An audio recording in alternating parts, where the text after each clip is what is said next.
prisoners of war, most recently on Sunday, involving 50 Ukrainian and 50 Russian captives. We're encouraged by the meeting hosted in Turkey on 11 January of Russian and Ukrainian ombudspersons on this issue. Despite the challenging context, the Black Sea Grain Initiative continues to make a difference, including by helping bring global food prices down. The Food and Agriculture Organization now reports a continued decline of its food price index. More than 17 million metric tons of foodstuffs have now been moved under the initiative, reaching or on their way to some 43 countries. Roughly 20% of this total is for countries categorized by the World Bank as low-income or lower middle-income economies. The United Nations also continues its engagement with all stakeholders to remove remaining obstacles to Russian food and fertilizer exports, including ammonia. These exports are key to keep prices down and mitigate food insecurity, and we urge all concerned to work to that end. Mr. President, as the Secretary General has made clear, Russia's invasion of Ukraine is a violation of the Charter of the United Nations and of international law. It has created a humanitarian and human rights catastrophe, traumatized a generation of children, and accelerated the global food and energy crises. And yet, this great damage could pale in comparison with the consequences of a prolonged conflict. I said at the outset of my statement that there is no sign of an end to the fighting. The logic that prevails is a military one, with very little, if any, room for dialogue right now. But all wars end, and so too will this one. Ukraine, Russia, the world cannot afford for this war to continue. The Secretary General is ready to assist the parties to end this senseless, unjustified conflict on the basis of the United Nations Charter and international law. Thank you, Mr. President. I thank Ms. DiCarlo for her briefing. I now give the floor to those council members who wish to make a statement. I give the floor to the representative of Albania. Thank you, Mr. President, and thank you, USG DiCarlo, for yet another in-depth briefing on the ongoing situation in Ukraine. Mr. President, colleagues, a year has passed and the situation in Ukraine is no different.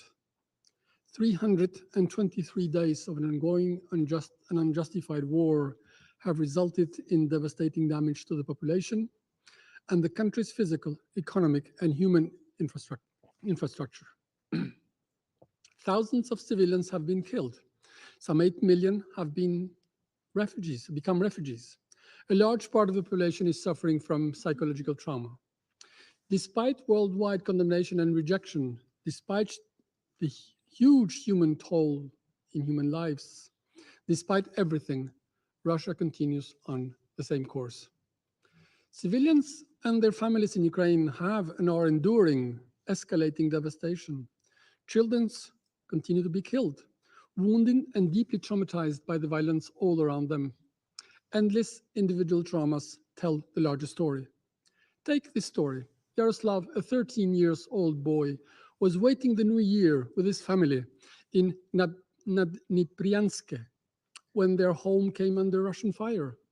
Seriously wounded, he was taken to the hospital in Kherson. But in the first few minutes of 2023, the Russian army shelled the hospital, and Yaroslav was evacuated to another one in Mykolaiv, where doctors continue to fight for his life, hopefully, with success in the skies. How many other children, boys, girls have seen their destiny at the mercy of a war they do not want and they do not understand? Mr. President, among a myriad of disasters inflicted upon Ukraine, there is one particularly striking as much as hurting. There are no more children left in Ukraine. And I'm not speaking about those who have been killed without getting to understand the world they were born in. I'm not speaking about those who were forced to leave everything behind to flee a war inflicted by those claiming to be their brothers. And I'm not speaking about those tens of thousands deported and given for adoption by to strangers in Russia. No, I'm speaking about those premature adults of little age in Ukraine, those who have been forced to grow up years in months, those forced to face killing tanks and not play with soldiers' toys, those who cannot attend school because it has been destroyed, those who cannot sleep by fear of a missile falling on the roof, those who have no more tears left to cry their misery. Mr. President, since the very first day of this war, we and the absolute majority in this organization have made a fundamental distinction. Russia is the aggressor state. Ukraine is fighting to defend itself for survival. Russia is wrong and nothing can or will ever change this, and no propaganda machine has been able to alter it. Ukrainian army and people have defied all expectations.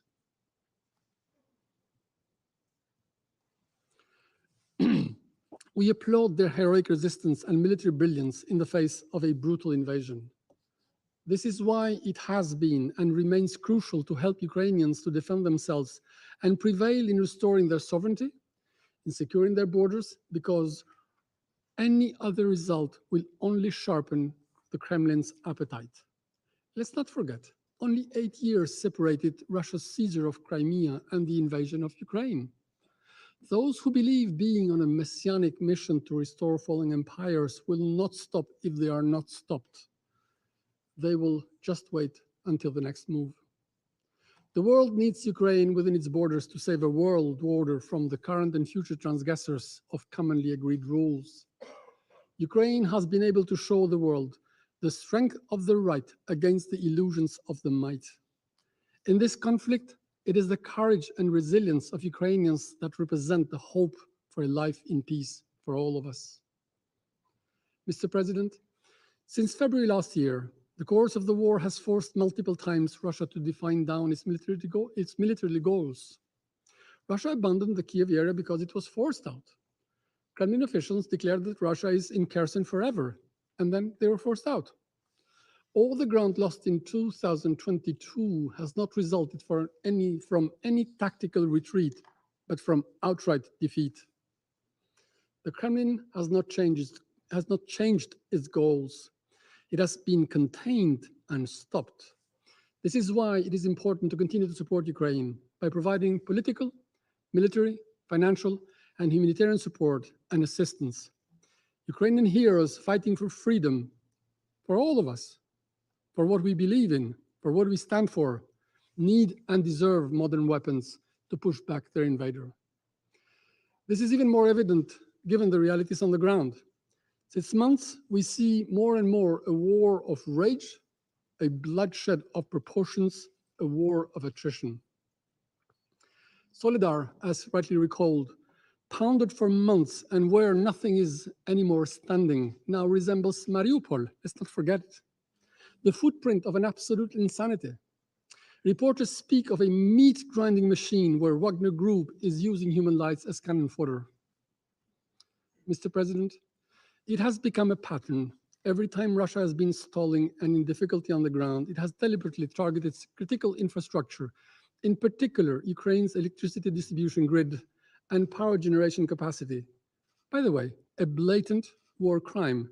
Thanks also to the extensive use of the Iranian drones acquired illegally in breach of the Security Council Resolution 2231, and for which we are still waiting clarity from the Secretariat. It has tried to force Ukraine into submission. It has failed. Ukrainians may be without electricity, without water supply and heating, but they have a heart, a fighting heart for their country, for their freedom, for the right to be themselves. But let's not forget, sooner or later, those responsible for crimes committed will have to face their acts and pay for their actions. Mr. President, like every other war in history, this one will stop one day. It should not have started in the first place, but it is never late to stop it. Unrealistic and insincere calls for talks while wreaking havoc to the country, killing its civilians, and annexing its territories by force won't lead anywhere. The crimes committed against Ukrainian civilians, the rapes and murders, the scales of destruction, The sacrifices and the number of deaths, the persisting imperialist madness have not broken Ukraine, and we all know it. They only have strengthened the resolve of Ukrainians to defend themselves and bar the way to the aggressor. For any meaningful and credible diplomatic path to materialize, Russia must first withdraw its troops from the internationally recognized borders of Ukraine. This can lead to an outcome. And I thank you. I thank the representative of Albania for their statement. I now give the floor to the representative of United States. Thank you, Mr. President. Undersecretary General DiCarlo, thank you for your briefing. Deputy Foreign Minister Zaparova, thank you for joining us today. On January 1st, as the rest of us were celebrating and welcoming the new year, the people of Ukraine endured 3 straight nights of Russian missiles and drone strikes against their cities. These attacks were barbaric. They destroyed systems that provide heat and light to the Ukrainian people during the coldest, darkest part of winter. They're not the actions of a country ready to give up on war. This new year offers us, along with our new colleagues on the Council, an opportunity to reflect on the last year. Let's start by reminding ourselves of the mandate of this body. The Security Council is the primary body responsible for the maintenance of international peace and security. That is a serious, solemn duty. The UN Charter and the peace it strives to achieve is in our hands. It's in our care. Last January, we feared this peace was at risk. 12 months ago, the United States first warned of troubling signs that Russia was planning a massive full-scale invasion of Ukraine. As Russia amassed troops along the Ukrainian border, including in Belarus, we rang alarm bells and pursued every diplomatic avenue possible to prevent war. In January 2022, we convened urgent meetings, including at the OSCE, the NATO-Russia Council, and the bilateral US-Russia Strategic Stability Dialogue. Our goal was for all sides to resolve their concerns through dialogue and diplomacy. But Russia chose a different path. President Putin chose to strike at the heart of the UN Charter. He chose war. At the exact moment, in fact, that we were working in this council to keep the peace. Today, we're all feeling the direct and spillover effects of this senseless war. For example, Russia's war in Ukraine has dramatically exacerbated the global food crisis. The World Food Program estimates that more than 345 million people are suffering from or at risk of acute food insecurity. Acute. That means they are in imminent danger of dying. 345 million people, that's more than double the amount in 2019. Russia's attacks and continued blocking of some Ukrainian ports have decreased Ukraine's food exports by approximately 30%. And we thank Turkey and the UN Secretary General for helping to broker the Black Sea Grain Initiative, which has been critical to feeding the world's hungry. But here's the truth. The initiative's operations are not keeping pace with the strong global demand for Black Sea grain. Due to Russia's deliberate slowdown of inspections, dozens of ships are waiting to depart, and dozens more are waiting for inspections before they can bring their grain cargo to the world. This backlog means extra expense and extra delay for millions of tons of grain, a majority of which is destined for developing countries. The backlog means 2.5 million tons of grain are just sitting there waiting to move, and farmers in Ukraine are waiting to plant. Some ships have been waiting for over a month. Grain is moving at just half the rate of the pace back in September and October. The initiative should operate as it was envisioned, moving 5 million tons of food per month. The world's hungry deserve nothing less. Today, I'm asking members of the Council to join us in urging Russia to scale up cooperation immediately. As we work to contain the ripple effect of Russia's war, we must also be laser focused on the horrors happening in Ukraine on the ground. Last week, the New York Times detailed the harrowing accounts from the Ukrainian Prosecutor General's office of well-documented cases of sexual violence committed against women, men, and children by Russian Federation forces. I strongly encourage everyone at this table to listening here today to read this report. The details are too awful, too sickening for me to recount here today. Of course, we don't only have to rely on the New York Times. The UN's Independent International Commission of Inquiry has documented of sexual violence and torture. Just as when we warned this council last January that Russia was planning a full-scale invasion of Ukraine, we also warned this council more recently that Iran and the DPRK plan to transfer prohibited materials to Russia. They have. Since August, Iran has transferred hundreds of UAVs to Russia in violation of UN Security Council Resolution 2231. Russia has been using these Iranian UAVs to strike Ukraine's energy infrastructure, depriving millions of Ukrainian civilians of electricity, heat, and critical services in the middle of winter. People in Ukraine today are suffering and dying as a result of Iran's support. We believe Iran is now considering the sale of hundreds of ballistic missiles to Russia, and also in violation of Council resolutions. We urge Iran to reverse course and not to take these steps. And we urge everyone who supports peace to ask Iran to do the same. Meanwhile, DPRK officials said publicly that they would not support Russia's war in Ukraine, but they have since delivered arms to the Wagner Group in direct violation of Security Council resolutions. Last month, DPRK delivered infantry rockets and missiles into Russia for use by Russian Federation-backed Wagner in violation of the Council's sanctions resolution. And we're concerned that the DPRK is planning to deliver more military equipment to Wagner. We condemn the DPRK's actions and urge the DPRK to cease these deliveries and come into compliance with the relevant Security Council resolutions. And once again, we encourage everyone to join us in that call.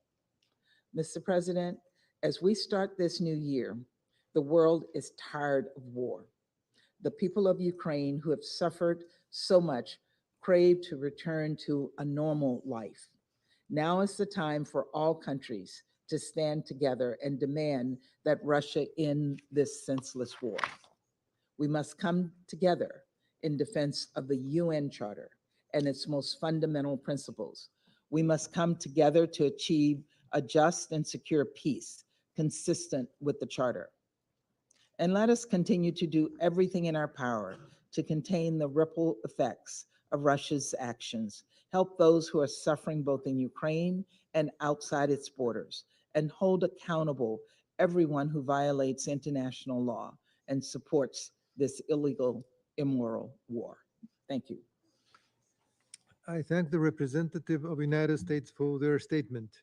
Now I give the floor to the representative of Ecuador.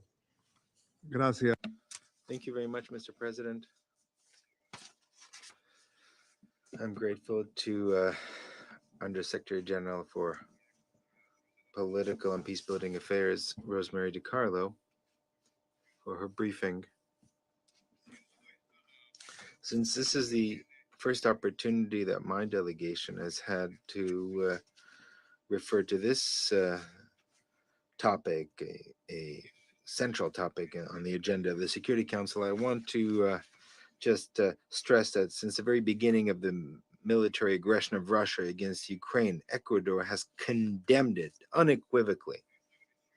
This aggression against the sovereignty and territorial integrity of Ukraine is contrary to the principles of the United Nations Charter and to international law, and it has no place in an international order based on the rule of law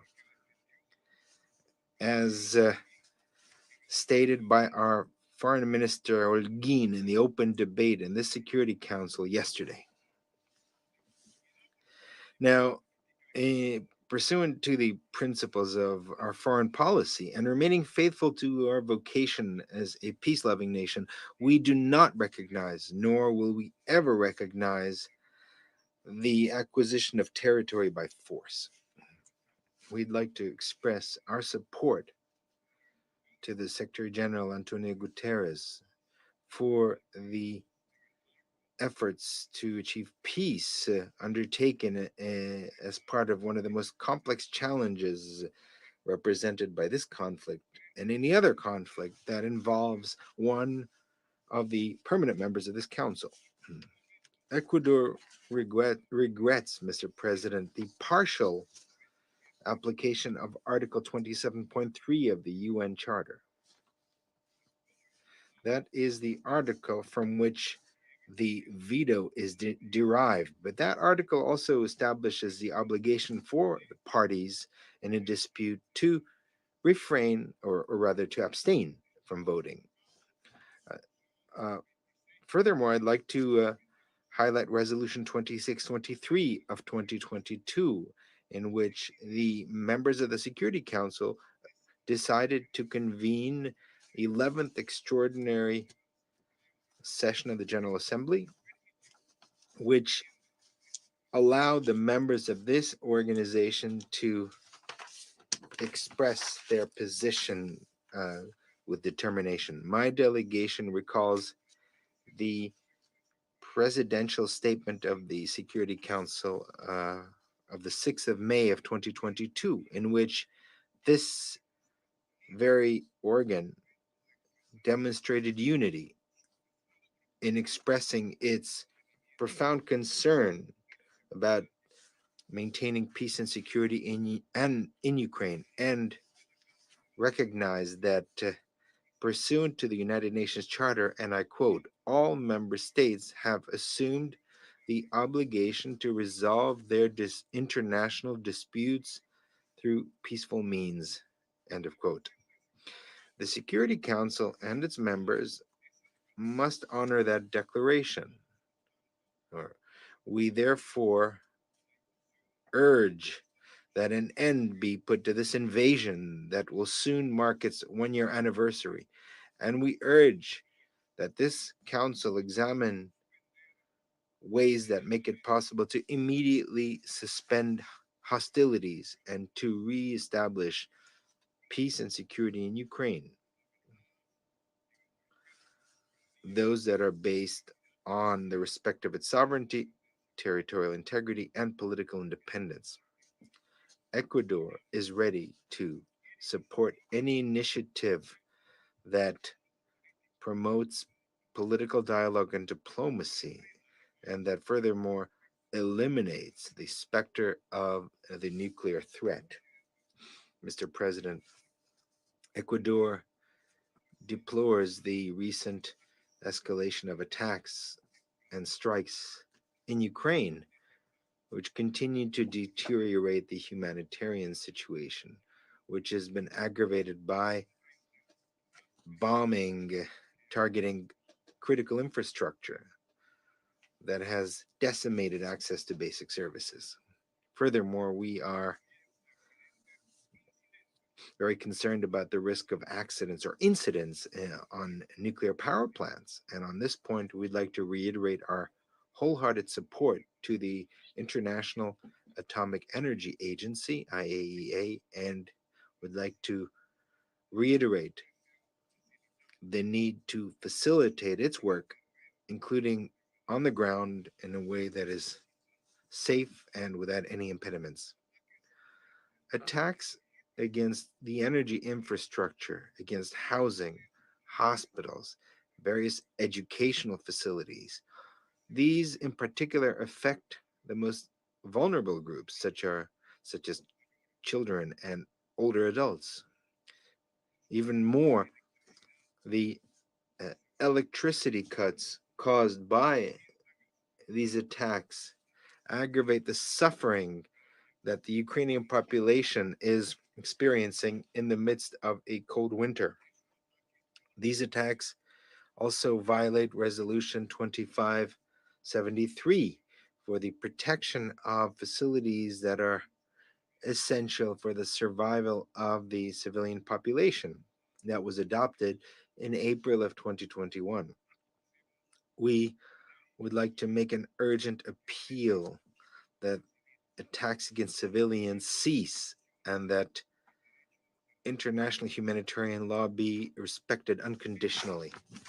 This conflict that is inflicting pain and destruction on the people of Ukraine has changed the dynamics of this council, and it has disastrous consequences that have worsened food insecurity around the world. And on this point, we call on the expansion and deepening of initiatives such as the Black Sea Grain Initiatives.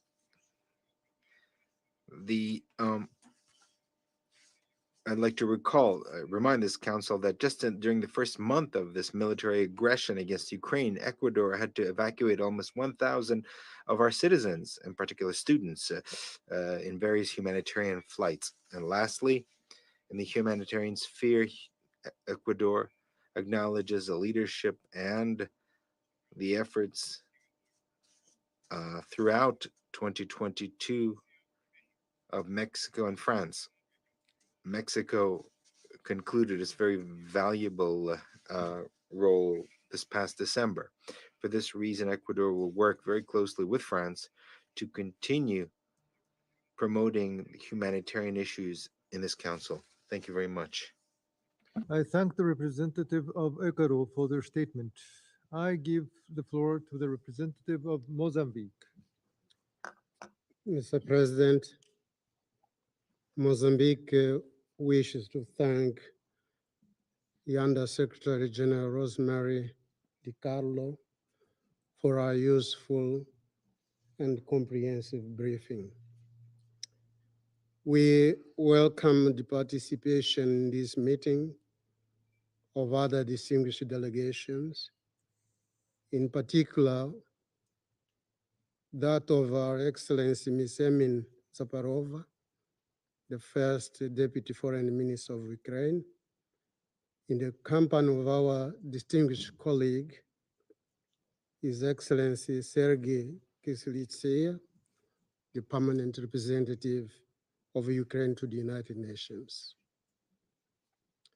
Mr. President, in his final address of the year last December, Secretary General Antonio Guterres expressed his cautious hope that the year 2023 would bring an end to this conflict. It was a hope that we then wholeheartedly embraced. We note, however, that after almost a year of armed conflict, the war shows little sign of abating. The conflict appears to thread a narrow path of escalation, as we have heard from the report of the USG DiCarlo. We are deeply concerned that Europe, a continent at the origin of two tragic world wars and the epicenter of a long Cold War, is again plunging the world into a gloomy situation of fear and food crisis. We are here to encourage that ways of a negotiated solution to the conflict be explored. We have a genuine interest in peace and security worldwide as a global common good. We wish to remind ourselves that the concept of collective security, that the security of one is the security of all, was at the center of the creation of the United Nations. It is a concept enshrined in the Charter and cherished by all peace-loving nations. In this connection, we can only welcome the efforts of this body to address the issue. Mozambique holds the view that there should be an immediate cessation of hostilities and a return to direct negotiations between the belligerent parties. Those negotiations should be conducted in good faith by both parties in the spirit of the purposes and principles of the United Nations Charter. We defend that humanitarian work be given a high priority in accordance with the relevant rules of international humanitarian law and practices of humanity. Mr. President, we see the need and importance in shoring up the platform that led to the Black Sea Initiative with the support of the Secretary General's Global Crisis Response Group on Food, Energy, and Finance. In this context, we encourage the Secretary General to continue devoting his efforts with our support and his moral authority in search for a negotiated solution to the conflict. I thank you, Mr. President. I thank the representative of Mozambique for their statement. Now I give the floor to the representative of Switzerland. Monsieur le Président, Mr. President, I wish to begin by thanking Under Secretary General Rosemary DiCarlo for her sober assessment of the situation. I also wish to welcome here among us the First Deputy Foreign Minister of Ukraine, Her Excellency Ms. Emin Dibrova, and I welcome His Excellency Mr. Wojciech Gabriel of Poland to this meeting. I also welcome the representatives of the other delegations here present. For the population of Kiev and many other regions of Ukraine, this year began as the last one ended. That is, with a large wave of airstrikes launched by Russia. At the same time, intense fighting continues, particularly in the east of Ukraine. Our thoughts are with the people who are suffering from this war, wherever they are in the world. Mr. President, Russia's large-scale military aggression against Ukraine is a serious violation of international law and of the UN Charter. Switzerland strongly condemns this violation and fully supports the sovereignty and territorial integrity of Ukraine. We call upon Russia to immediately de-escalate the situation. We call upon them also to cease all combat operations and to withdraw without delay its troops from the entire territory of Ukraine. This includes the territories declared as annexed. As an occupying power, Russia must respect its obligations under international humanitarian and human rights law. Switzerland calls for rapid and unhindered access of humanitarian aid to be guaranteed throughout Ukraine, including in areas occupied by Russia. We also condemn the involvement of Belarus in Russia's military aggression. During an armed conflict, the civilian population pays far too high a price. Their protection is a humanitarian imperative. Switzerland stresses that all parties must protect the civilian population as well as persons hors de combat. All parties must respect international humanitarian law and human rights. However, in Ukraine since February 2022, thousands of civilians have died or have been injured. The Ukrainian people have been subjected to and still face horrific situations. These include acts that the Independent International Commission of Inquiry on Ukraine considers to be war crimes and human rights violations. Millions of people have been forced to leave their homes. The vast majority of them are women and children. These women and children have often been exposed to high risks such as human trafficking and sexual violence. In addition to all of this, in recent months there have been recurrent Russian attacks against Ukraine's energy infrastructure.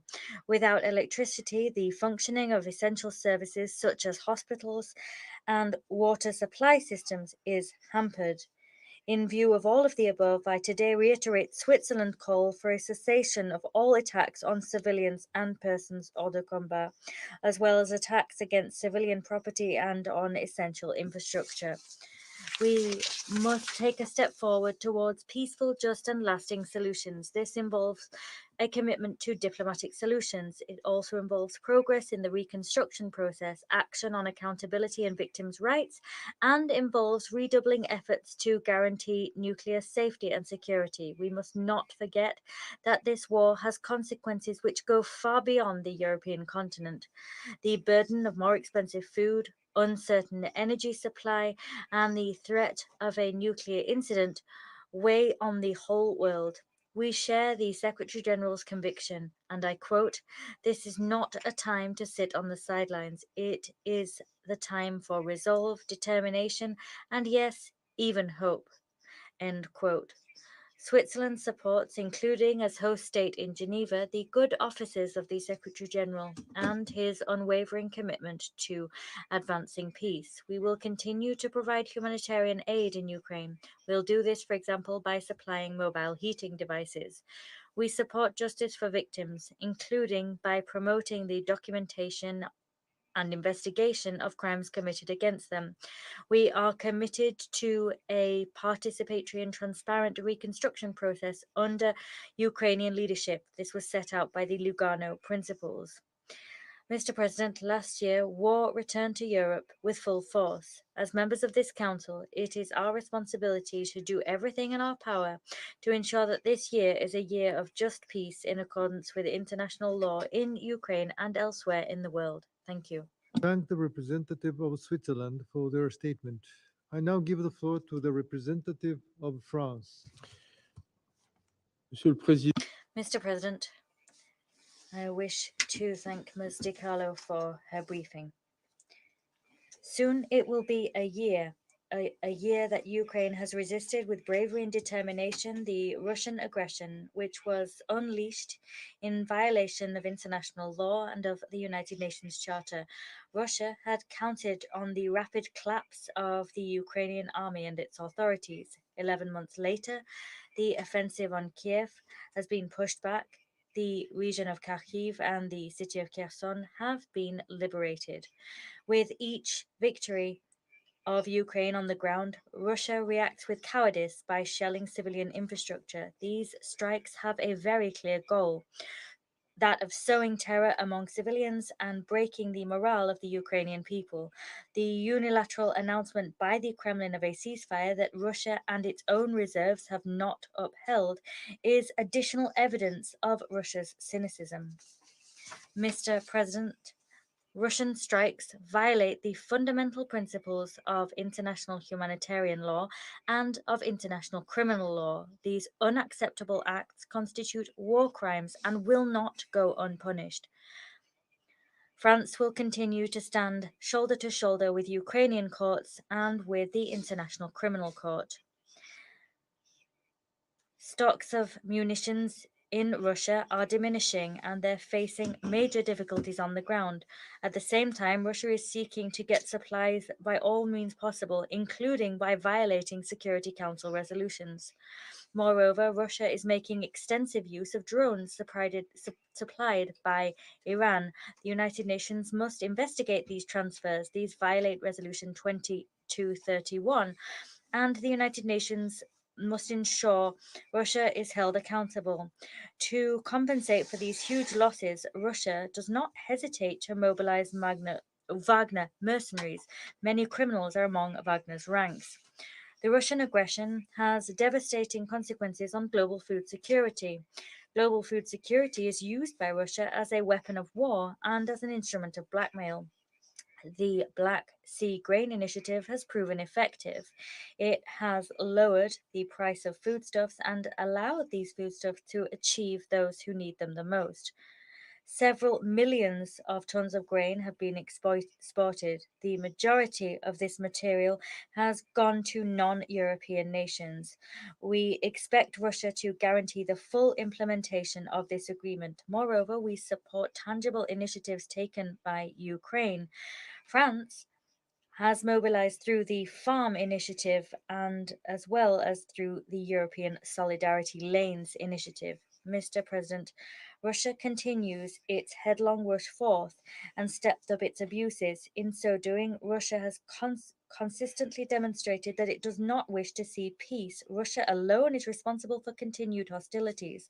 Through the 10-point peace plan proposed by President Zelensky, Ukraine is setting forth the path towards a just and lasting peace.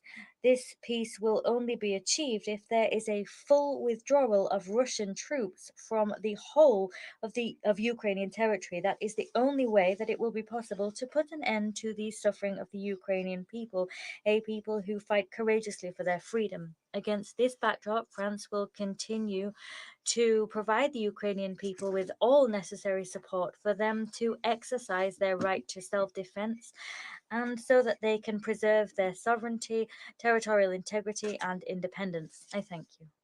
I thank the representative of France for their statement. I give the floor to the representative of China. 主席先生， Mr. President, SG Guterres, in his New Year's message, stated that in 2023, we need peace now more than ever.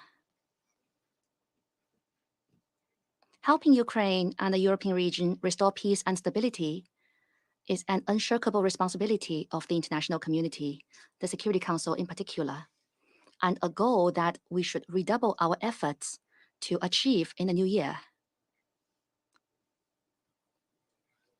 I wish to make the following four observations. First, to create conditions for dialogue and negotiations. The current situation in Ukraine is the result of the long-term accumulation and continuous evolution of deep-seated security imbalances in Europe. Only when parties concerned overcome their differences and sit down at the negotiation table can we find the fundamental solution to end the war and rebuild the European security architecture.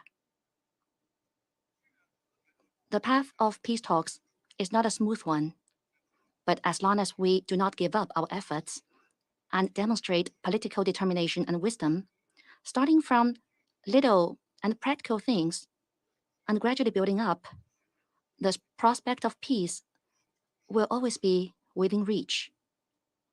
The international community, in particular countries with major influence on the current situation, should encourage Russia and Ukraine to engage in dialogue and help open a door to a political solution to the crisis. Escalating sanctions or providing weapons will only make it more difficult to turn the situation around and may even provoke larger-scale confrontations, thus exacerbating and prolonging the conflict, which must be avoided at all costs. Second, to spare no effort in alleviating the humanitarian crisis.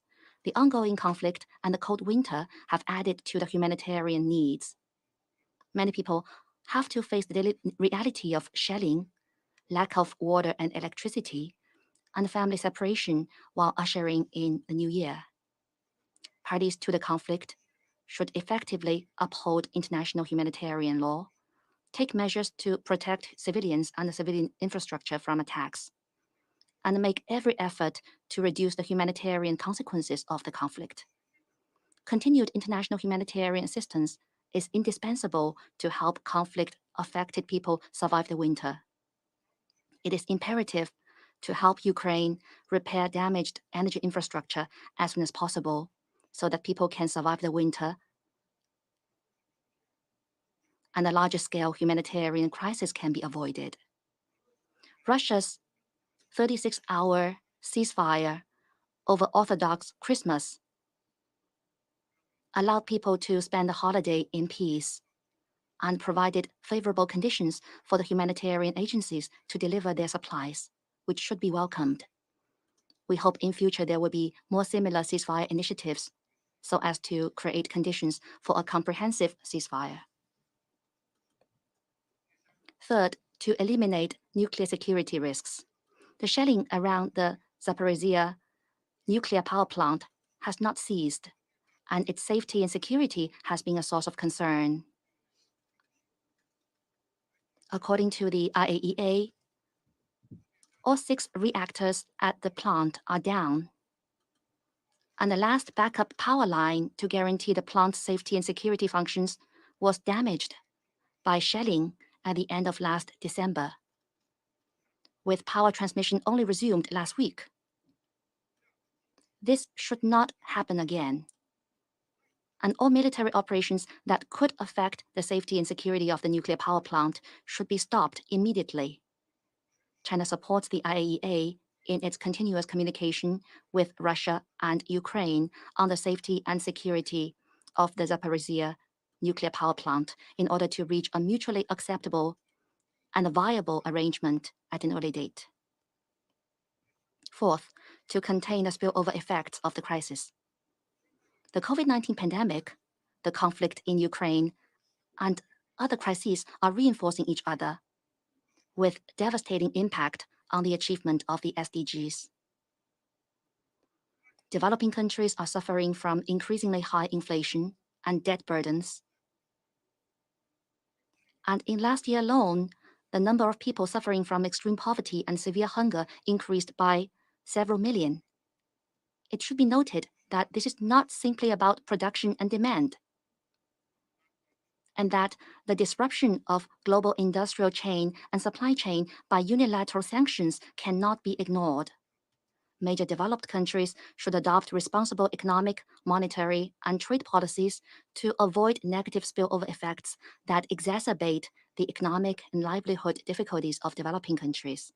Not to mention using the world economy as a political tool or weapon, thereby undermining the hard-won momentum of recovery. The Black Sea Grain Initiative has brought hope to people in hunger. China welcomes the continued implementation of the initiative and encourages the UN Secretariat to make practical efforts in removing the obstacles to the export of Russian food and fertilizer. Mr. President, the crisis in Ukraine has once again brought the world to a crossroads.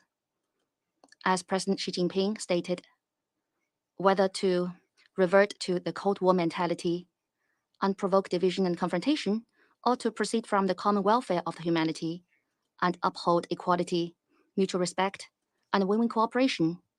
This is a test of the wisdom of the international community and the reason of the humanity. Facts have proved that conflict, confrontation, containment, and decoupling are against the trend of the times and therefore doomed to failure, while peace, development, win-win, and cooperation are in line with the expectation of the people and the prevailing trend of the times. At the beginning of the new year, all parties should take new actions to actively open up new prospects for peace. China will continue to uphold an objective and impartial position and take constructive efforts in its own way. Thank you, Mr. President. I thank the representative of China for their statement. Now I give the floor to the representative of Brazil. Mr. President, I welcome the First Deputy Foreign Minister of Ukraine, Ms. Zaparova, the Deputy Minister of Foreign Affairs of Poland, Mr. Gerwel, as well as the representatives of Lithuania and the European Union to this session. I thank Undersecretary General Rosemary DiCarlo for the detailed and comprehensive briefing, which unfortunately confirms prevailing somber expectations. We are sorry to hear once again that there are no prospects for opening peace negotiations, while the humanitarian situation continues to deteriorate and the number of civilian casualties increases every day. Brazil understands that initiatives such as the temporary ceasefire during Orthodox Christmas could pave the way for the resumption of dialogue. It is heartbreaking to see that even in such moments, it is impossible to reach agreement, and yet another opportunity to build peace was lost. We urge the parties to break this senseless dynamic. At the same time, we expect all countries, directly or indirectly involved, to start showing genuine interest in a dialogue for achieving peace. The exclusive pursuit of military solutions will inevitably stoke long-lasting resentments and a post-conflict situation of fragility and instability. Mr. President, we regret the disbanding of the fact-finding mission set up by the United Nations to investigate the incident of 29 July 2022 in Olenivka, even before it was able to begin its work. Impartial scrutiny is essential to contain the proliferation of false narratives and prevent such atrocities from happening again. We encourage the parties to increase efforts to ensure the security of future missions of this nature and the Secretary General to reconsider the decision. Mr. President, Brazil reiterates its commitment to the preservation of Ukraine's sovereignty and territorial integrity and to a political solution to the conflict that takes into account legitimate security concerns. We also reiterate the call for the well-being of the civilian population on both sides of the front line to be everyone's priority. We welcome Turkey's renewed mediation efforts and encourage other members of the United Nations to engage in initiatives that will allow for the prompt cessation of hostilities in order to abbreviate the suffering of the Ukrainian people. I thank you. I thank the representative of Brazil for their statement. Now I give the floor to the representative of Ghana. Thank you, President. I thank USG Rosemary DiCarlo for her comprehensive briefing on the security and humanitarian situations in Ukraine. Ghana appreciates and remains fully supportive of the crucial work of the different United Nations agencies to address the several crises generated by the war. 10 months of the Russian Federation's war on Ukraine has left many in fear of the great upheaval that lies ahead unless the war is brought to an end sooner rather than later. We remain deeply concerned that belligerency appears to prevail over a reasonable approach, requiring a move away from the battlefront and for the warring parties to resolve their dispute through dialogue. The prevailing conditions in Ukraine reinforce the critical need for the international community to intensify efforts towards a peaceful settlement of the conflict.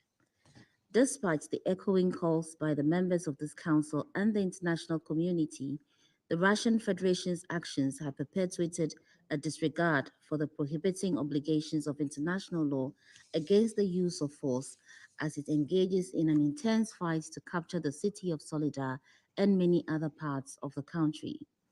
The multiple impacts of the war on the lives of the Ukrainians, especially women and children, are tragic to say the least. The destruction to civilian and critical energy infrastructure are monumental and require extensive resources to be restored where possible. We are particularly concerned by recent escalatory rhetoric and posturing which carry the risk of a possible spillover of hostilities and that could set the stage for a wider war marked by existing global geopolitical fissures. While Ukraine has been the center stage of combat, the war has also deepened tensions within the interstate relations of some of the most powerful nations and elicited responses ranging from the imposition of sanctions and military assistance to Ukraine. We must also note the continuing impact of the unfolding war on the world economy. The food, energy, and financial crisis provoked by the war has caused many developing countries to experience receding economies and heightened chances of instability. Mr. President, international peace and security are under threat from the ongoing war in Ukraine. There is a need, therefore, for the Security Council to strengthen peace efforts by drawing on the tools for Pacific settlement provided under the Charter of the United Nations. We are of the view that the Security Council must begin to consider a clear-cut process involving all the parties and all other relevant stakeholders. Such an effort would require the good faith commitment of all members of the Council and must be aimed at finding pragmatic and mutually acceptable solutions grounded in the rules of international law and the avowed values of the Charter of the United Nations. It is most pressing for the Security Council to find common ground upon which it can accelerate action for peace in Ukraine. As the body mandated to promote and maintain international peace and security, we share a collective burden to restore peace to Ukraine and its people. We must, however, point out that a lot depends on the will of the Russian Federation to abate its violations of the sovereignty, political independence, and territorial integrity of Ukraine. We therefore reiterate our call for an end to this war by the immediate and unconditional withdrawal of the Russian Federation forces from the internationally recognized borders of Ukraine. We are firmly of the view that dialogue and diplomacy offer the most viable paths to address the security and other concerns of the parties in a comprehensive and mutually acceptable manner. Mr. President, we continue to be disheartened by the humanitarian suffering experienced by the people as a result of the war. Innocent people pay the price each day of the war with their lives and livelihoods. Millions of people have been displaced from their homes with little hope of returning to find them in place. To date, close to 7,000 deaths and more than 11,000 injuries, including of children, have been recorded. Most regrettably, humanitarian workers have also fallen victim to the war. The deliberate attacks of civilians and humanitarian workers are unacceptable and constitute violations under international humanitarian law. We condemn all such action and call on the parties to comply with their international obligations and also to grant humanitarian access to all impacted areas. We condemn all abuses and violations of human rights arising from the war and reiterate our call for thorough, transparent, and independent investigations into all such reports. We note with regret that the United Nations fact-finding mission that was to investigate the killing of prisoners in Olenivka has had to be disbanded for safety reasons. Despite any setbacks, we must sustain a collective commitment to ensure accountability for all war crimes and to avoid impunity in Ukraine. In respect of safety, of nuclear safety and security, we wish to underscore the absolute importance for the parties to take preventive measures, including the delineation of a demilitarized zone around the Zaporizhzhia nuclear power plant, as well as other nuclear facilities in other parts of the country. We urge the International Atomic Energy Agency in its engagement with the parties also to address the concerns regarding the physical and mental well-being of the staff at the Zaporizhzhia power plant. Finally, Mr. President, let me express Ghana's unwavering support for the sovereignty, political independence, and territorial integrity of Ukraine. We stand in readiness to support the efforts of the Council and the wider international community in finding a comprehensive and lasting resolution of the conflict between the Russian Federation and Ukraine, and further to address the global challenges resulting from the war. I thank you for your kind attention. I thank the representative of Ghana for their statement. Now I give the floor to the representative of Russian Federation. Mr. President, well, to be frank, we don't really understand very well why today's meeting was convened. In order to hear a briefing by Madame DiCarlo, which was drawn up based on the so-called reliable information of that it was provided by so-called independent sources, so-called independent commission. What have we heard that's new from our Western colleagues that we haven't heard in various forms over the past year? The English writer William Thackeray, who's well known in our country, wrote a novel called Vanity Fair. Well, Meetings on Ukraine, which have been convened by our former Western partners, increasingly recall a hypocrisy fair. And the hypocrisy of representatives of the collective West and the Kiev regime increasingly are taking on the oddest forms. For example, our Ukrainian neighbors who just recently threatened us with terrible punishment and almost threatened to launch an offensive against Moscow today have put on the garb of peacemakers. We felt that yesterday based on the statements of Madame Japarova, and prior to that, based on the initiatives of her boss, Mr. Kuleba.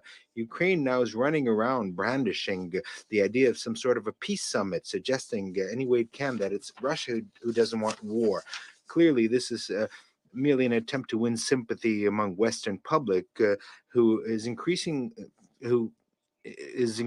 asking inconvenient questions about where the money provided to Kiev is going, and is surprised why Ukraine is rejecting any realistic mediation initiatives. At first glance, it seems there's the olive branch held out by Kiev. What could be nobler? However, even with the most cursory examination, it becomes clear that behind this lovely facade, there's a rotten structure and even a hidden compartment. Kiev does not try to hide that peace a la Ukraine is the capitulation of Russia, which must be endorsed by the international community. This is why Mr. Kuleba is promoting his propaganda peace stunt initiative, immediately specified that Russian participation in the so-called summit is not planned. Now, it's based on the same hypocritical and fundamentally flawed formula that the much vaunted Zelensky peace initiative is based on, that our Western colleagues outdid each other in praising.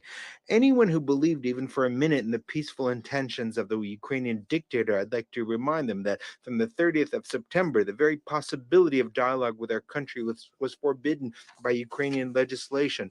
By decree number 679, literally Ukraine, and I quote, noted the impossibility of conducting negotiations with President of the Russian Federation, Putin, end of quote. There's no other way to explain this legislative provocation other than the intention to continue fighting to the last Ukrainian. By the way, it's difficult to shed the impression that the Kiev regime and its most rabid sponsors have completely forgotten the meaning of the word peace. It's no accident that the European Union is financing arms deliveries to Kiev through the European Peace Fund, without even considering how abominable that sounds. Colleagues, Ukrainian authorities once again have shown their true and far from peaceful colors in March of 2022, when it withdrew its own realistic elements of a peace agreement which we were ready to discuss. Whether Kiev decided on this fateful step by itself or was heeding the instructions of its London, Washington, and Brussels sponsors is not so important now. What's most important is that precisely then, the Kiev regime, in spite of facts and common sense, embraced the illusion that with the increasing direct support of NATO, it could defeat Russia on the field of battle. Now, the Ukrainian dictator is still incapable of shedding this dangerous illusion, even though Western leaders have adopted a more sober view of the situation. As a result, Ukraine has, in essence, become a NATO private military enterprise. It gets money, is supplied with weapons and intelligence information. It's told what to target and who to attack. Those who suffer are the Ukrainian people who are being forced to fight for someone else's objectives. And this was acknowledged yesterday by the Ukrainian Minister of Defense, and I quote him, "We are fulfilling the mission of NATO without spilling their blood, but spilling our blood. This is why the West should continue to give us more money and more weapons," end of quote. That is the formula of a NATO war by proxy to the last Ukrainian. You can't describe it any better. At the same time, this cynical confirmation of the true premise of any Ukrainian so-called peace initiatives. Mr. President, I'm convinced that after my statement, many colleagues will ask the legitimate question, what is necessary for peace to prevail in Ukraine? This is a legitimate question, especially in conditions when the Kiev regime and its Western sponsors are trying to present this situation as though the goal of the special military operation in Ukraine is to destroy Ukraine as a state, almost to de-Ukrainize Ukraine as it and forced Russification. We have never set such goals. It's important to understand that we are waging war not with the Ukrainian people, but with the criminal nationalist regime which came to power in 2014 as a result of anti-constitutional coup supported by the West proclaimed a policy of de-Russifying Ukraine and glorifying Nazi collaborators. The result of this criminal policy was an 8-year-long war against the inhabitants of Donbass, who did not want to submit to the government. The main goal of the special military operation was to end that 8-year-old war. For the inhabitants of the Donetsk and Lugansk People's Republic, the war hasn't stopped for 8 years. As far as how the population of that region survived under the shelling then and now, and what the people of the Donbass wanted, and how they tried to achieve that. Well, we intend to tell everyone about that next Friday under an ARIA formula meeting. We think that for all states, and first and foremost new members of the council and those interested, it will be useful to get a first-hand account based on the testimony of witnesses and foreign observers and journalists who were there. Now, everything in Ukraine could have concluded differently if Kiev had implemented the resolution, the Minsk agreements endorsed by the UN resolution. However, this did not fit with the plans of Zelensky or its predecessors, and thanks to the revelations from Chancellor Merkel and President Hollande, it did not fit in the plans of its guarantors, France and Germany. Furthermore, we learned that the Minsk process was just a cover for the West, behind which it was arming Ukraine in order to push it into a conflict with Russia. With the beginning of this special military operation, the goal is to ensure that no threat will emanate from the Ukrainian territory for Russia, and the discrimination of the Russian speaking population will end. If this can be achieved through peaceful negotiations, we're ready to engage. If not, we will achieve it through military means. To date, though, neither the Kiev regime nor its Western sponsors have drawn the necessary conclusions about this disaster. Further, even worse, in Ukraine, with the tolerance of the collective West, the Zelensky regime has become an authoritarian dictatorship, which in itself is a significant obstacle to peace. More recently, in addition to persecuting dissidents and leaders of the opposition, we've seen an attempt to destroy the only canonical church in Ukraine, the Ukrainian Orthodox Church.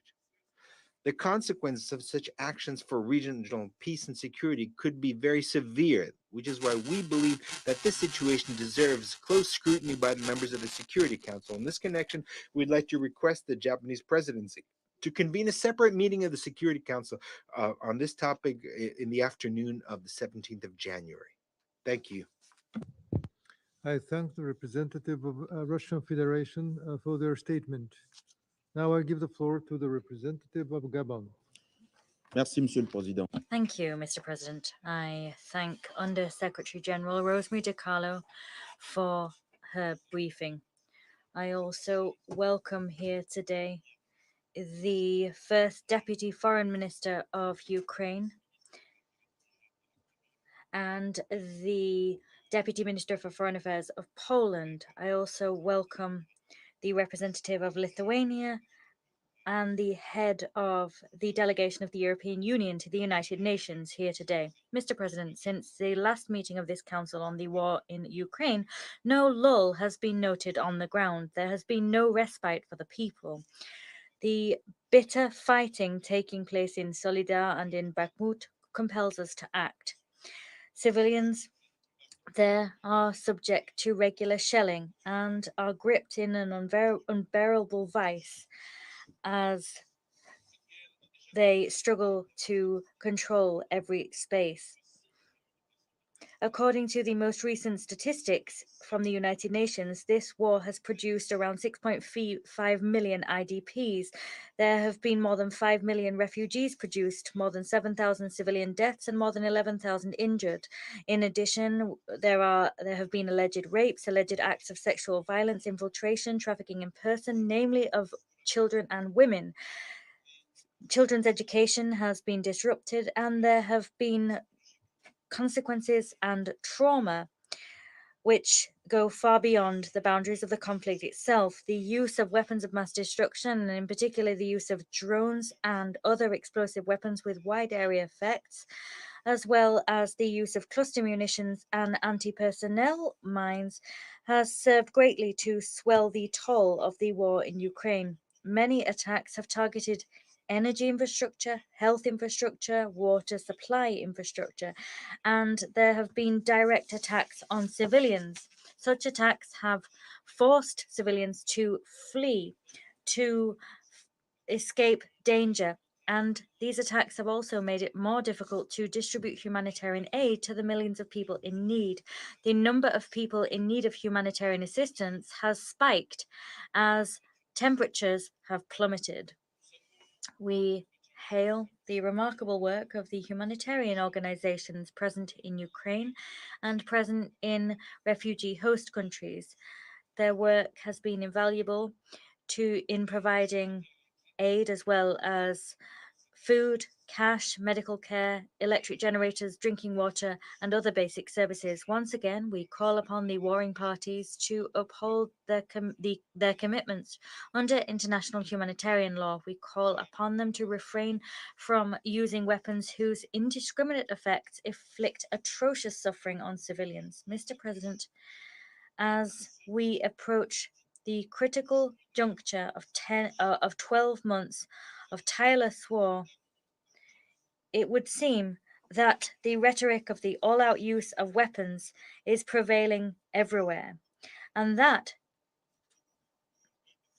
heralds fighting which is even more intense. Everything points to the fact that this coming spring will be, as this winter has been, a season of increasingly violent offensive.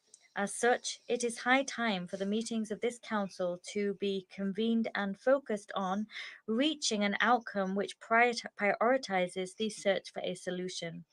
It is now high time that the channels of diplomacy become active so that we can put an end to this bloody war. My country calls upon all parties to throw their full force behind the quest for a political solution, and this in order to put an end to the cycle of suffering and distress. We must ensure that dialogue and diplomacy prevail to put an end to the war in Ukraine. Thank you. The representative of Gabon for their statement. I now give the floor to the representative of Malta. Thank you, President. I begin by thanking Undersecretary De Carlo for her sobering briefing. I recognize the participation of Her Excellency Zabarova as Deputy Foreign Minister of Ukraine. The heralding of a new year has struck differently this year with the people of Ukraine due to the continuation of Russia's war of aggression. At the start of 2023, we must continue to prioritize the prolonged and intensifying nature of this illegal war, along with its consequences on Ukraine, its people, Europe, and the rest of the world. As we continue to witness the systematic targeting of critical infrastructure, particularly energy and water distribution systems, we condemn this evident weaponization of winter to the severe detriment of the civilians in Ukraine. These attacks have led to widespread blackouts and the disruption of essential services in Ukraine and constitute a violation of international humanitarian law, in particular the 4 Geneva Conventions and their protocols. We stress that international humanitarian and international human rights law must be respected and upheld at all times without exception. The repercussions of this war on children must be highlighted. Attacks on civilian infrastructure, including schools and transportation systems, coupled with displacements, are having a disproportionate impact on children, their education, and their safety. Lack of access to basic services is depriving them of their fundamental rights, and this will lead to long-term consequences that will not be easily reversed. Furthermore, children have been forcibly moved to Russia, breaking family ties and placing children in vulnerable situations while denying them the rights to family life. Dire consequences are also true for all the displaced people and refugees. Funding for civil society organizations, in particular women's organizations, must be given priority, and all CSOs must be included and participate meaningfully in coordination mechanisms and decision-making processes at all levels. We have heard harrowing testimonies of rape, torture, trafficking, confirmed by the International Independent Commission of Inquiry on Ukraine. In this regard, we welcome the framework of cooperation on the prevention and response to conflict-related sexual violence with the government of Ukraine and the UN system. We urge rigorous and swift action with respect to accountability, investigations, prosecutions, compensation, reparations, and the service provision that is survivor-centered, rights-based, and trauma-informed. Once again, sexual violence has become a feature of war. We cannot fail to investigate and prosecute these crimes. We cannot tolerate impunity for sexual violence in conflict. We call for the safe, rapid, and unimpeded humanitarian access and corridors to anyone in need across Ukraine. We commend the UN, its related agencies, and all humanitarian workers who are working on the ground in extremely difficult operational environment and taxing conditions. Over the last few weeks, we have witnessed renewed and prolonged attacks on Kiev and other cities. Along with the suffering inflicted on the civilian population, we reiterate our concern about the respect for international humanitarian law and hope that these attacks will cease immediately. The documented provenance of the UAVs used in these attacks raise serious concerns which need to be addressed. Equally, I reiterate that indiscriminate attacks and attacks on civil critical infrastructure must stop.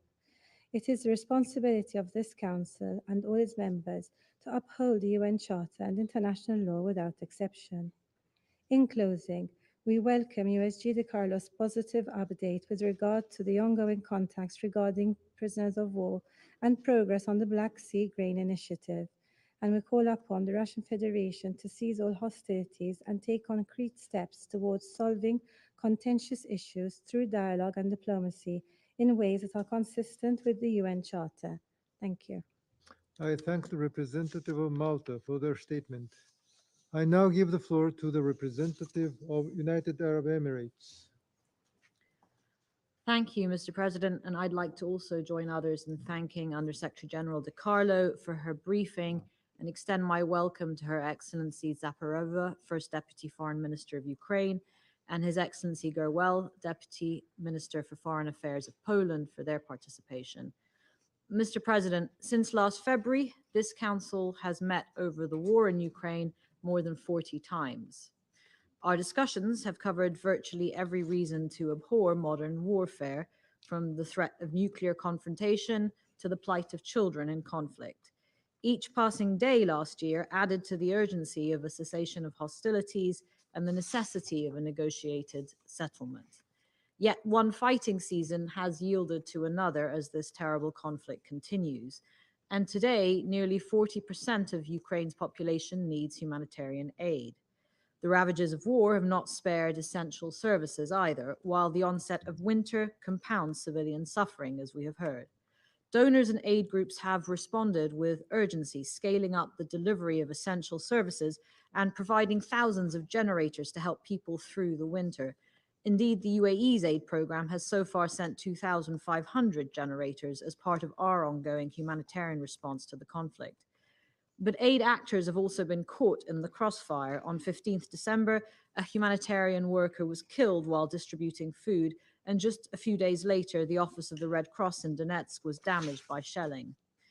This war has already killed at least 7,000 Ukrainian civilians and forced 15 million to flee their homes.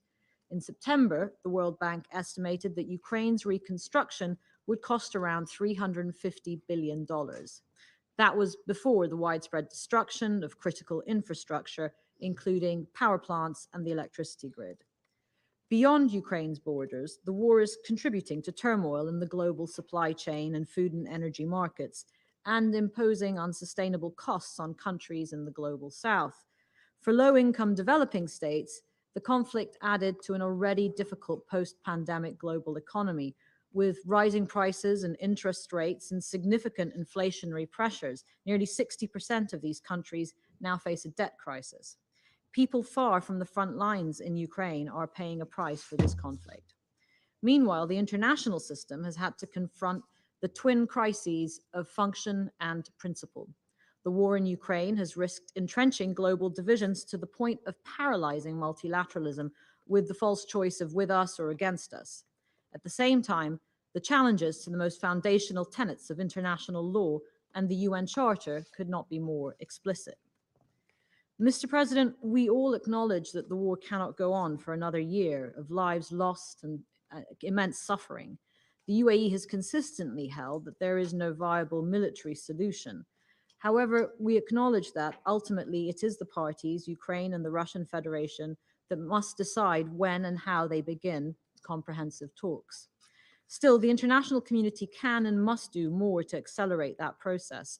Through active and deliberate diplomacy, we must collectively work to prevent an escalation and expansion of the war and include minimizing the risk of a miscalculation in those efforts. We must also preserve the space for positive interactions between the two sides, at the very least to normalize engagement on key areas like the export of grain and fertilizers, nuclear safety and security, and respect for international humanitarian law. And to encourage the parties to the negotiation table, we should also provide incentives in the form of a post-war vision that is just and sustainable. So in 2023, let us leverage the fact that we share a clear and urgent interest in bringing this war to a swift and peaceful end. Equally importantly, let all of our efforts drive at an inclusive and robust multilateralism, which is critical to addressing urgent global challenges, but also to safeguarding Ukraine's sovereignty, independence, and territorial integrity, as well as the region's long-term security, stability, and prosperity. Mr. President, today we must work for something more durable, a peace that holds and endures. We must begin to imagine the day after this war ends. Thank you. I thank the representative of United Arab Emirates for their statement. Now I give the floor to the representative of United Kingdom. Thank you, President, and I join others in thanking Under-Secretary General De Carlo for her briefing and welcoming among us Her Excellency Japarova, the First Deputy Foreign Minister, and His Excellency Gerwel, Deputy Minister for Foreign Affairs. This is our first meeting on Russia's illegal invasion of Ukraine since the 9th of December last year. Many of us have spent the time since then resting, recuperating, celebrating with family, and preparing for the new year. Russia has spent that time bombing civilians, attacking Ukraine's critical infrastructure, and attempting to seize Ukrainian territory, as it did for most of last year. Russia has continued to do this with the assistance of Belarus and using weapons sourced from Iran and North Korea in violation of Security Council resolutions and with utter contempt for this council. President, millions of Ukrainians spent the holiday period sheltering from missile and drone attacks, sitting in the dark and the cold, and living as refugees, displaced persons, and prisoners, many of them thousands of miles away from their homes, families, and loved ones. As the Secretary General said yesterday, this war has created a humanitarian and human rights catastrophe, traumatized a generation of children, and accelerated the global food and energy crisis. As a result, millions across the world are facing another year of hunger and hardship. President, as many of us have said repeatedly, Russia can choose to end all this immediately by stopping its attacks against Ukraine, not just for 36 hours, but for good, and by withdrawing its forces from Ukraine. While Russia's assault continues, however, Ukraine has no choice but to exercise its right to defend itself. But like the rest of us, what Ukraine wants is a just and sustainable peace. We welcome and support Ukraine's initiative to this end. We join the international community in again calling for an end to the war, which respects Ukraine's rights under international law and the UN Charter, so that this year may be a year of peace. Thank you. I thank the representative of United Kingdom for their statement. I shall now make a statement in my capacity as the representative of Japan. I thank Ms. Rosemary DiCarlo for her briefing. It is truly regrettable that we have to repeat what we and other member states have said many times before in various occasions. However, we are compelled to articulate our position once again. Japan condemns in the strongest terms Russia's aggression against Ukraine, which is a clear and flagrant violation of international law and the United Nations Charter by a permanent member of the Security Council, which is supposed to bear heavy responsibility for the maintenance of international peace and security. Russia must immediately stop its war of aggression, withdraw all of its troops and military equipment from Ukraine, and respect Ukraine's independence, sovereignty, and territorial integrity within its internationally recognized borders in accordance with a series of General Assembly resolutions and the ICJ order on provisional measures. We also condemn Russian attacks against civilian infrastructure and cities across Ukraine. Innocent civilians in Ukraine, including children, have been exposed to strikes, even during the New Year holidays. Destructions of energy infrastructure has seriously aggravated the humanitarian situation in the harsh winter. Any continuation of these attacks is completely unacceptable. We recall that indiscriminate attacks on innocent civilian populations constitute a war crime. We underline that there can be no impunity for war crimes and other atrocities, including sexual and gender-based violence. The international community must hold those responsible to account in accordance with international law.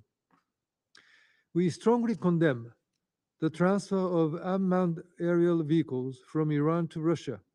We would support efforts by the UN Secretariat to investigate the potential usage of Iranian drones by Russia in its war against Ukraine, in accordance with the UN Security Council Resolution 2231. We also strongly condemn Russia's irresponsible nuclear rhetoric and its seizure and militarization of Zaporizhia nuclear power plant. We fully support the work of IAEA to ensure a nuclear safety and security at the ZNPP. Japan reaffirms its commitment to play its part in shielding vulnerable countries that are severely impacted by the repercussions of Russia's war of aggression against Ukraine and Russia's weaponization of energy and food. We welcome the agreement by all parties to continue cooperation on the Black Sea Grains Initiative and reiterate our respect for the efforts of UN Secretary General Guterres and Turkey in this regard. We strongly urge the relevant countries to continue to steadily implement this initiative. Unilateral attempts to change the status quo by force shake the very foundation of the international order based on the rule of law and must not occur at any corner of the globe. Member states reaffirmed such principles at the open debate yesterday. Japan renews our full resolve to continue our assistance to support Ukraine's defense of its sovereignty and territorial integrity. We will stand firmly with Ukraine for as long as it takes. I shall now I resume my function as the President of the Council. I now give the floor to Her Excellency Ms. Emine Japarova, First Deputy Foreign Minister of Ukraine. Mr. President, distinguished members of the Security Council, and the Secretary General DiCarlo, dear friends, dear colleagues. I would like to start with the words of my huge personal appreciation to all of you who express support to Ukraine, in our fight for the existence. And not only in our fight for the existence, but also for the existence of the whole world that is based on rules and order, international law, respect for the very fundamental things that we know, like territorial integrity and sovereignty, and finally, respect for the human dignity and freedom. I regret that the evil's messenger is still here, in the seat of the permanent member of the UN Security Council, the seat of the Soviet Union. These representatives constantly poison the discussion held here and cynically lie to all of us. I reiterate what the delegation of my country has already pointed out, that the legal grounds for such a presence are more than dubious, if not absent. Mr. President, dear colleagues, since the last Council meeting on the Russian war against Ukraine, the situation on the ground has further deteriorated. Active front line with Russia is more than 1,500 kilometers, while the total combat line is almost 4,000 kilometers. Ukraine has been turned into the world's largest minefield of 175,000 square kilometers. The majority of Russian missile and drone attacks has been directed at civilian infrastructure, namely 62% of all strikes. Thousands of residential buildings, houses, schools, kindergartens, hospitals, museums, religious buildings, electricity grids, water grids, railway, markets have been either destroyed or heavily damaged. Over 7 million of my compatriots, mostly women and children, have been roaming all around the globe, been separated from their homes and families. And more than other 7 million of Ukrainians have become IDPs, eternally displaced persons. And this is on the top of 1.5 million of IDPs since 2014, like myself, when I left my homeland, Crimea. Today, the battle for Donbass is at its height. The cities of Bakhmut and Solidar are now the major hotspots of the military action. What happens there surpasses the most horrific picture of world wars.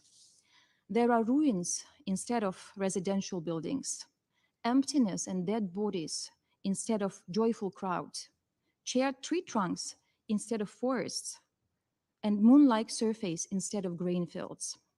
Ladies and gentlemen, I think it's our shared responsibility to restore peace and justice, to make every provision of the UN Charter operational, to guarantee safe and prosperous future to our children, to our grandchildren, and all generations to come. It is our historic mission, and it's the momentum where we live all together.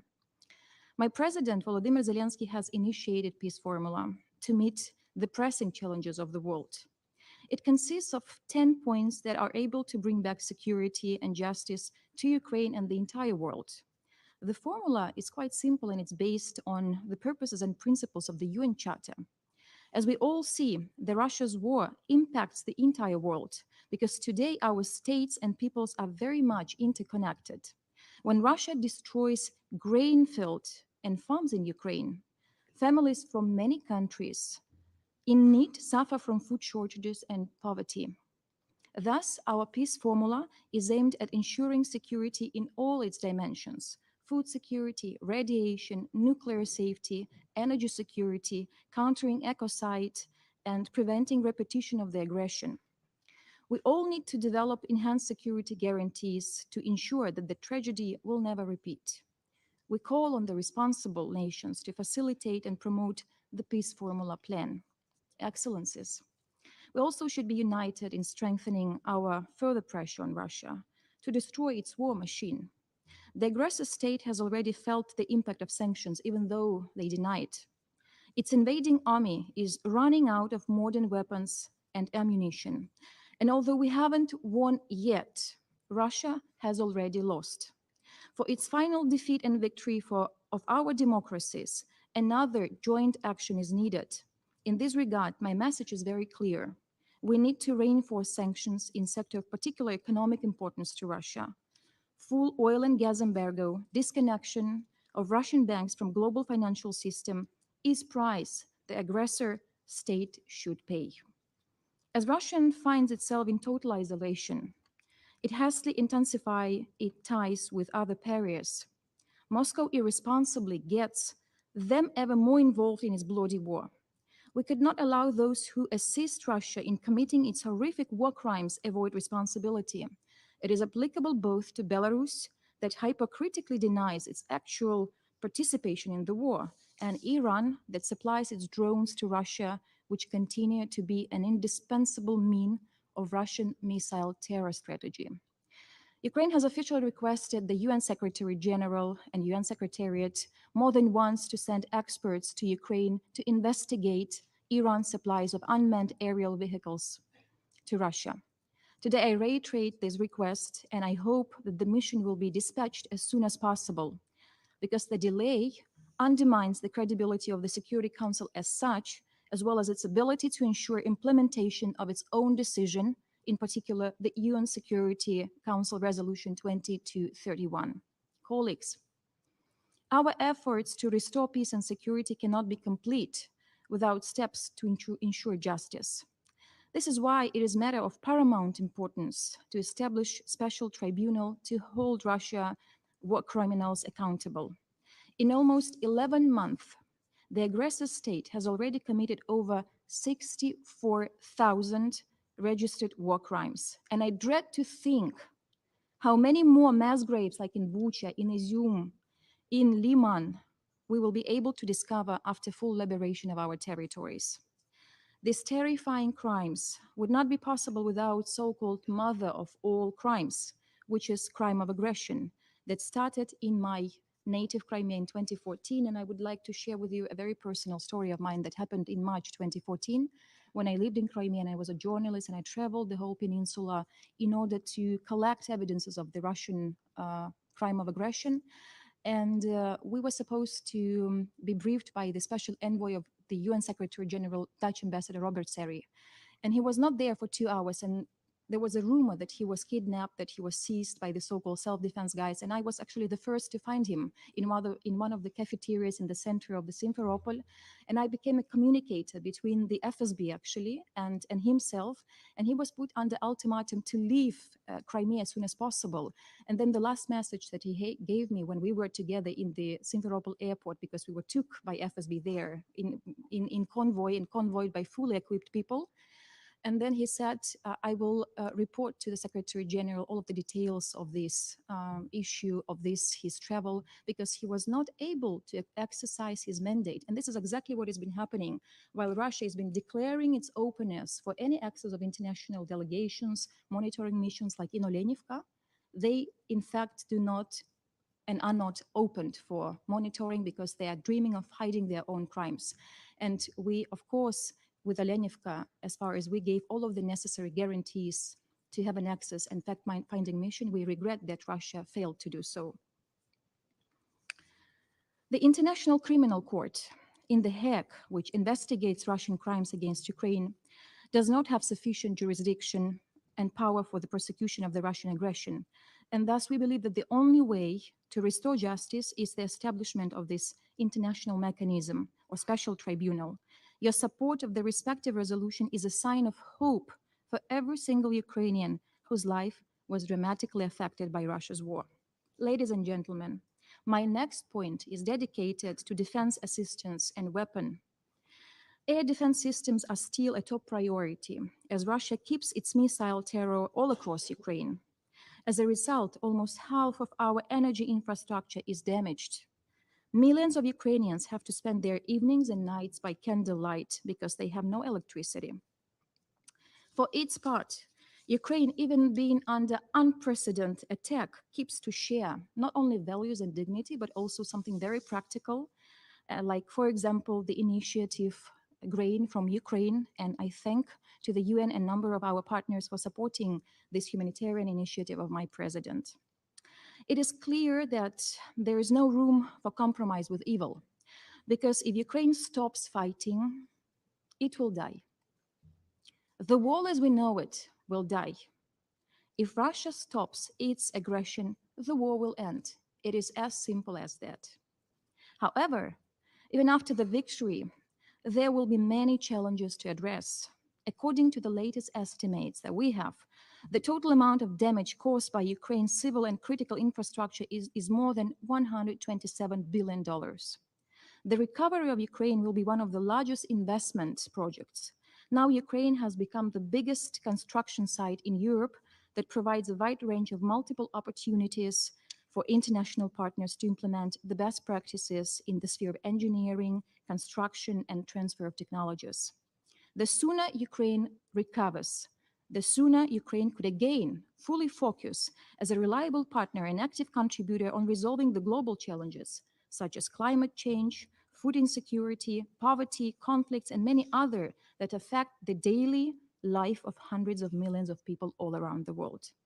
Dear friends, everyday life of people in Ukraine today looks exactly as what the UN has committed to counter and overcome: war and insecurity, lack of access to basic things like water and electricity, poverty, and environmental degradation. For many in my country, and for many of you, life in my country might seem unimaginable, with cooking on firewood, saving water in plastic bottles to drink, to wash dishes, to flush the toilet, reading and making homework by the candlelight, making laundry in a basin, healthy walk instead of elevator into 20 plus something floor, sleeping dressed in a coat, hat, and gloves, hiding from bombs in the shelters. And these are the problems for many vulnerable countries that the upcoming SDG summit, as well as the summit of the future, are supposed to address. And I could keep on reflecting on this medieval lifestyle in my country, but my big point is absolutely different. You could hardly find someone who complains. Everyone is like a Ukrainian soldier in the trench. We manifest dignity despite all threats and all, I would say, inconveniences. We live our lives with dignity, cherishing our unity and ability to resist, cheering up by words of love and support, sharing food and clothes and candles, mourning our heroes, rejoicing newborns. We became people, and we're happy to see people on the streets, and I feel happy when I am in the traffic jam. Can you imagine that one can be happy to be in a traffic jam? We are now becoming experts on generators, and the most common wish at the New Year Eve and Christmas Eve was the victory. The victory of Ukraine is not only the biggest wish of millions of my compatriots who stood against, I dare to say, neocolonialism and restoration of empire, and have been fighting for its independence with no fear anymore. It is the common goal for those who understand that if the bigger attacks smaller, no one in this room, and thus in your respective countries, can feel secured. However, we can make it secured by working together, shoulder to shoulder, hand to hand, heart to heart. We can make it. I thank you for your attention. I thank Her Excellency Ms. Japalova for her statement. I give the floor to His Excellency Mr. Wojciech Gelwel, Deputy Minister for Foreign Affairs of Poland. Your Excellency, Mr. President, dear ministers, honorable delegates, Poland commends Japan for convening this important meeting. Let me express my appreciation to Your Excellency, Mr. President, for your statement, and to Under-Secretary General Rosemary DiCarlo for her briefing and valuable insights. Thank you to Your Excellency Emin Japarova for your statement or for your testimony about the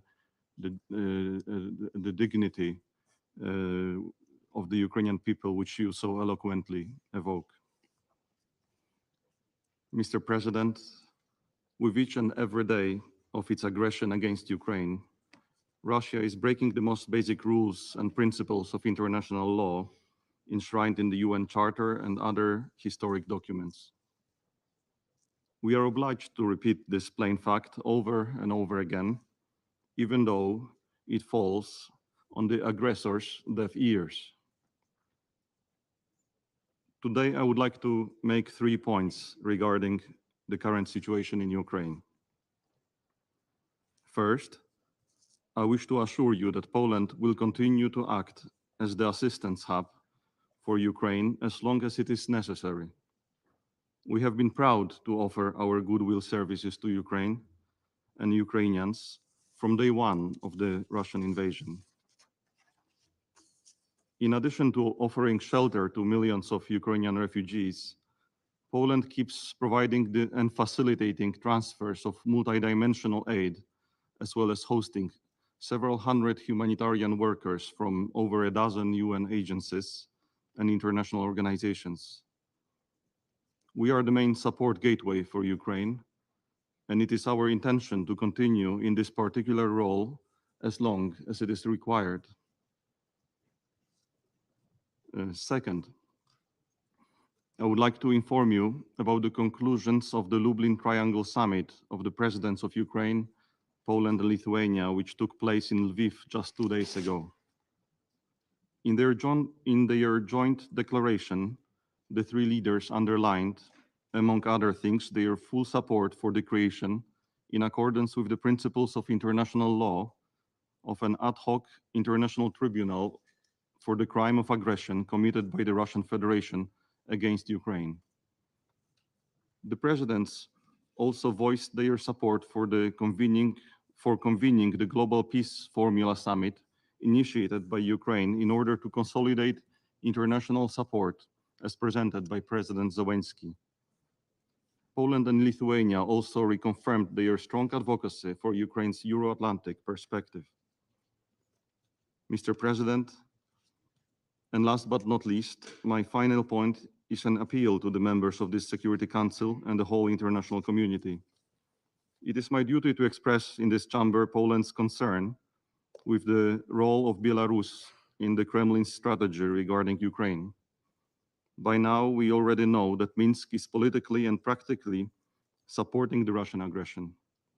However, accelerating Russian military buildup in Belarus, including recently announced Russian-Belarusian military drills to take place between January 16th and February 1st, should ring additional alarm bells. I do not have to remind anybody here that the deployment of Russian troops and military equipment in Belarus just 12 months ago was a prelude to a full-scale invasion we have witnessed since February 24th, 2022. The concentration of troops in our region is a negative development which we notice. Therefore, we should make clear to Belarus that it can still reverse its course and make the right choice. Minsk has to be conscious that its further active involvement in the invasion will be met with firm response from the international community. Let us make every effort to prevent further escalation of the conflict and use all the available tools to establish a just peace Ukraine strives for. Thank you. I thank His Excellency Mr. Gelvel for his statement. I now give the floor to the representative of Lithuania. Thank you, Mr. President. I am delivering this statement on behalf of the Baltic states, Estonia, Latvia, and my own country, Lithuania. I thank Undersecretary General Rosemary DiCarlo for her briefing and the Presidency of Japan for the opportunity to address this Council. Today's date is symbolic for us, as on January 13th in Lithuania, we commemorate the Freedom Defenders Day. On this day, in 1991, Lithuanian people, including myself, stood unarmed against Soviet tanks, defending Lithuania's independence and freedom. Each year, we, the Baltic states, commemorate all our victims who died in fight for the independence from the Soviet Empire and continue to stand with Ukraine today, that today is defending not only Ukraine, but also our freedom. Mr. President, we are fast approaching a morbid milestone, 1-year anniversary of Russia's unprovoked, unjustified, and illegal war of aggression against Ukraine. As we speak, Russian troops continue systematic and massive attacks on civilians, as well as deliberate destruction of Ukrainian vital infrastructure, committing horrible war crimes in Ukraine daily. This clearly demonstrates brutality and desperation of Russia's regime. If not stopped, Russia will continue threatening rules-based international order and pursuing its imperialist and colonial ambitions to retain Ukraine in its sphere of influence. If Russia is not stopped, countries around the world will continue to experience the consequences of this war, including through the acute food and energy insecurity. We reiterate that Russia is solely responsible for these hardships by starting the war of aggression in blatant violation of the UN Charter and its key principles. Lithuania, Estonia, and Latvia fully supports Ukraine's initiative on the establishment of the Special Tribunal for the punishment of the crime of aggression against Ukraine. There must be no impunity for Russia's crimes committed on Ukrainian soil. Mr. President, we commend the people of Ukraine for their admirable courage in defending their country, the international legal order, and the UN Charter. The international community must continue doing everything possible to help Ukraine to win this war and to get through this winter, including through urgently providing specialized energy equipment and helping to repair destroyed energy infrastructure. The Baltic states will continue to provide support to address the impact of Russia's systemic and deliberate attacks on Ukraine's energy sector, as well as other official assistance. Our countries are among the largest supporters of Ukraine per capita, together providing more than 1.3 billion euros in official assistance to Ukraine since February 2022, and that excluding private initiatives. We have been assisting vulnerable communities in the conflict-torn eastern regions for the past 8 years and have scaled up our assistance to meet the massive and urgent relief and protection needs for civilians across the Ukraine since last February. In order to help Ukrainian people to get through this winter, our governments, civil society, and private companies have already sent significant amount of equipment to Ukraine, including power generators, power transformers, and spare parts. Lithuania, Latvia, and Lithuania and the European Union will continue to take the work towards the options to use the frozen Russian assets to support Ukraine's reconstruction and for the purposes of reparation in line with international law. We must ensure that principles, aggressors pays the damage is fully implemented in practice. Mr. President, Baltic states support all meaningful efforts to bring Russia's war of aggression to an end. We welcome the 10 steps peace formula proposed by the President of Ukraine, which we consider as a sound basis for achieving peace in Ukraine. Any solution to Russia's aggression against Ukraine must ensure that Ukraine's voice is heard and that the sovereignty, independence, unity, and the territorial integrity of Ukraine within its internationally recognized borders is respected.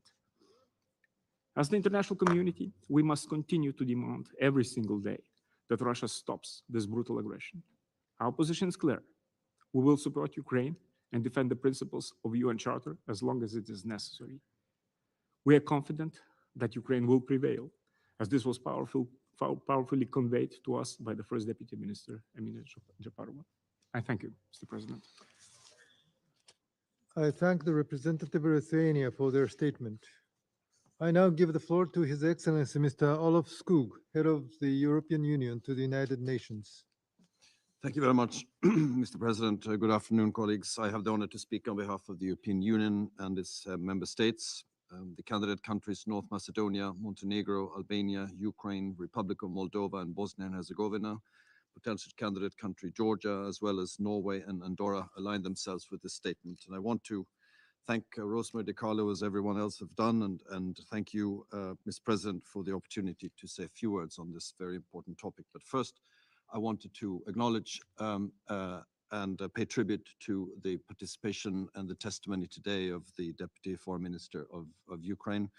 And I think she's made an incredibly powerful statement about how the struggle of the Ukrainian people is and should be the struggle of every free country and every member of the United Nations. Mr. President, Russia has decided to violate one of the most basic principles of international law and launch a fully fledged war of aggression against its neighbor, a fellow member of this organization. The courage and resilience of the Ukrainian people in their darkest hour inspired the world, and we came together also here at the UN to condemn this unprovoked aggression and defend the UN Charter.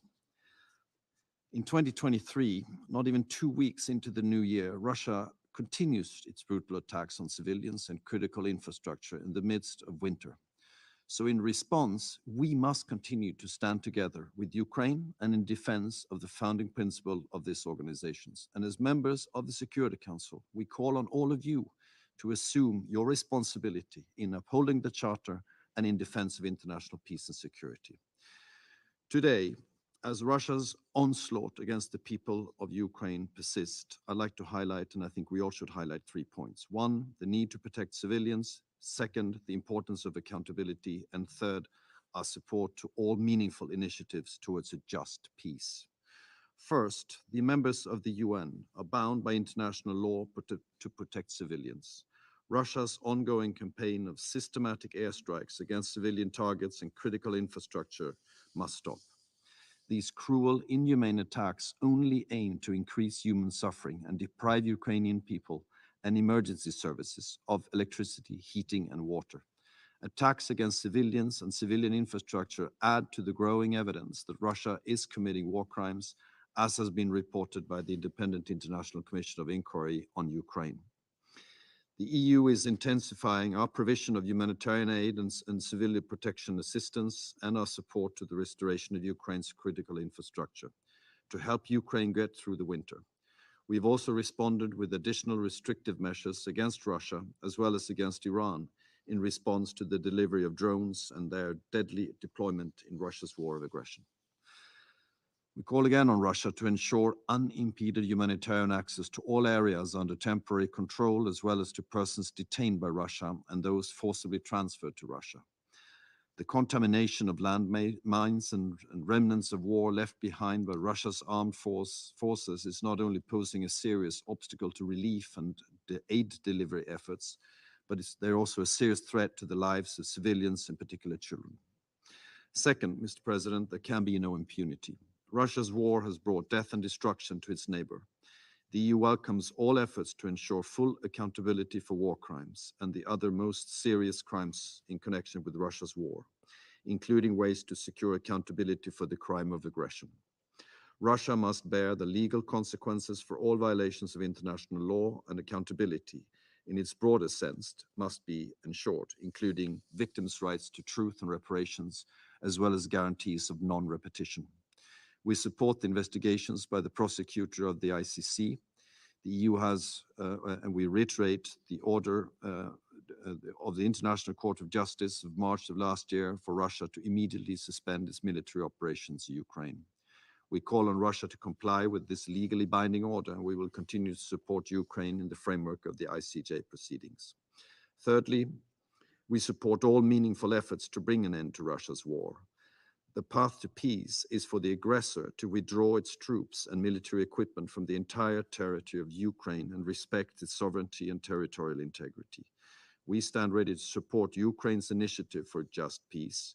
To date, Russia has not shown any genuine willingness for a fair and sustainable peace in line with this charter or the charter of this organization, nor of international law. Russian troops have continued their relentless airstrikes against civilians, using cold and hunger as weapons of war. It has blocked any meaningful action by this Security Council to react to all these crimes. Mr. President, in closing, I want to reaffirm for the EU its full support for Ukraine's independence, sovereignty, and territorial integrity. We will continue to stand with Ukraine and its people for as long as it takes. We will continue to increase the collective pressure, together with our international partners, on Russia to end its war of aggression and to withdraw its troops. And we will continue to be at the forefront of global efforts to address all the global consequences of this Russian aggression. And we count on the members of the Council to do the same. I thank you very much. I thank His Excellency Mr. Skoog for his statement. There are no more names inscribed on the list of speakers. The meeting is adjourned.